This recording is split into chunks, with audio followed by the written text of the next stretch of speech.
Alright, so kahapon, galing kami ng San Fernando, Pampanga. So pumunta kami sa Alpine Residences kasi kumuha kami ng unit sa Alpine Residences na project ng Apex Homes. So kahapon is yung schedule namin for punch listing or inspection ng bahay bago yung turnover. Ngayon, isi-share ko yung naging experience namin dun sa punch listing na ginawa namin kahapon.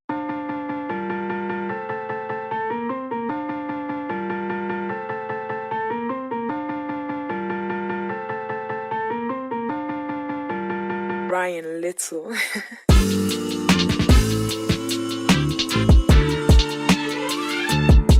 So yun, at dahil wala pa akong sariling sasakyan, so tamang commute lang muna papunta ng site. So pagdating sa site, dumiretso kami sa admin office kung saan kami nag-submit ng mga requirements na kailangan for the punch listing. And then doon na rin in-explain sa akin kung ano yung mga details dun sa proseso ng punch listing or pag-i-inspect ng unit. In-explain din yung target date nung turnover ng bahay.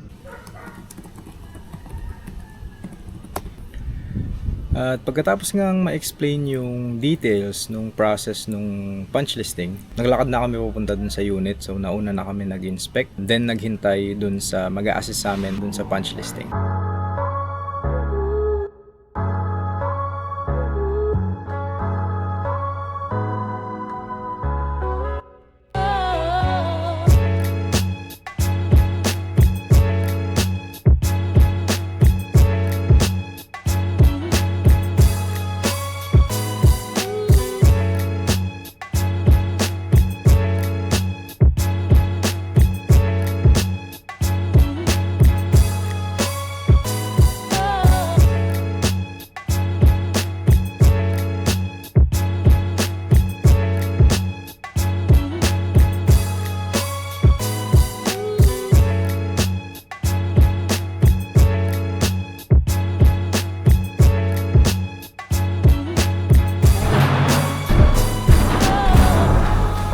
Easy pa. May password.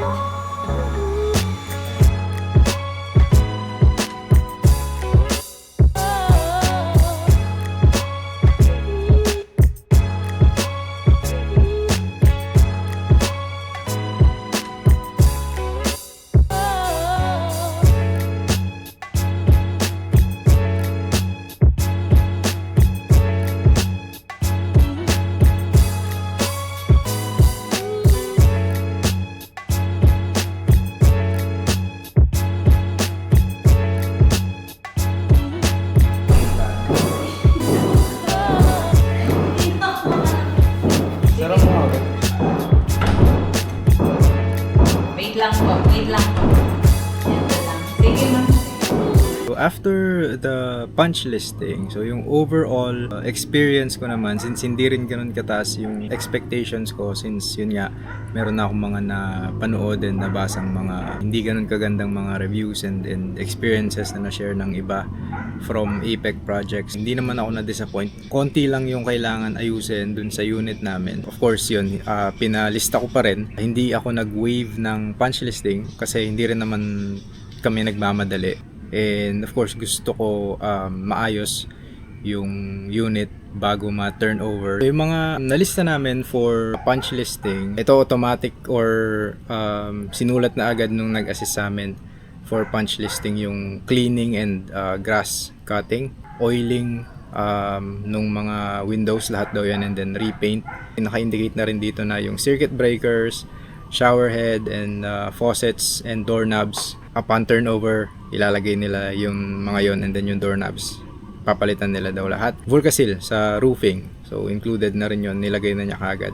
And then ito yung pinaka major na nalista namin dito is yung replacement ng back door kasi inaanay na siya. So replacement of back door and application of termite solignum. So yun yung sinulat niya dito. And yung CR, yung window ng CR walang lock. Repair and trim nung main door kasi yung main door mahirap isara. Yung mga window handles, yung lock ng mga bintana natatanggal.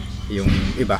Pintuan ng CR medyo may sumasabit siya kaya pagbubuksan mo medyo mahirap. Yun lang naman yung mga nailista namin sa punch listing, and for me minor lang naman sila except dun sa inanay na pintuan. Pero upon checking, yun lang naman yung merong anay, konting anay. Yung main door and yung hagdanan wala naman. So ngayon, waiting na lang muna kami ng information kung kailan yung magiging final inspection. Siguro mga months pa yung hihintayin, pero hopefully mapaaga yung final inspection and wala nang problema. We can proceed na noon sa turnover ng unit. So kung meron kayong questions and or suggestions na gusto nyong i-share sa amin and to other viewers, feel free to comment down below. Ito yung pinakaunang video ng channel natin, pero I plan to document the process na pagdadaanan namin hanggang mapaayos namin or renovate yung bahay. So if you want to see that, of course, alam nyo na gagawin.